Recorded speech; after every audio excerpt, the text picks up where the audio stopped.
ಗಂಟೆಗಟ್ಟಲೆ ಕ್ಯೂನಲ್ಲಿ ದೇವರ ದರ್ಶನಕ್ಕಾಗಿ ನಿಂತು ಬೇಸತ್ತ ಭಕ್ತನೊಬ್ಬ ದೇವರನ್ನು ಪ್ರಶ್ನೆ ಮಾಡುತ್ತಾನೆ.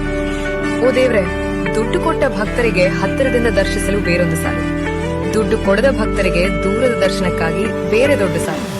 ಇದ್ಯಾವ ನ್ಯಾಯ ಭಗವಂತನೇ? ಆ ದೇವರು ನಕ್ಕುತ್ತರಿಸ್ತಾನೆ. ನಾನು ತಂದೆ ತಾಯಿಗಳೇ ದೈವ ಸಮಾನ ಎಂದೆ, ನೀವು ಕೇಳಲಿಲ್ಲ. ಗುರು ಹಿರಿಯರಲ್ಲಿ ದೇವರ ಕಾಣಿ ಎಂದೆ, ನೀವು ಕಿವಿಗೆ ಹಾಕಿಕೊಳ್ಳಿಲ್ಲ. ಜನಸೇವೆಯೇ ಜನಾರ್ದನ ಸೇವೆ ಎಂದು ಹೇಳಿದೆ, ನೀವು ಕಷ್ಟದಲ್ಲಿದ್ದವರಿಗೆ ನೆರವಾಗಲಿಲ್ಲ.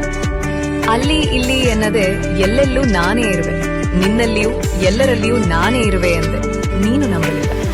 ನನ್ನ ಮೂರ್ತಿಯನ್ನು ಗುಡಿಯೊಳಗಿರಿಸಿ ದರ್ಶನದ ವೇಳೆಯನ್ನು, ದರ್ಶನದ ದರವನ್ನು, ದರ್ಶನ ಮಾಡಲು ಸಾಲುಗಳನ್ನು, ವಿವಿಧ ಪೂಜಾ ವಿಧಿವಿಧಾನಗಳನ್ನು, ಅವುಗಳ ದರಗಳನ್ನು ನೀನೇ ವ್ಯವಸ್ಥೆ ಮಾಡಿದೆ.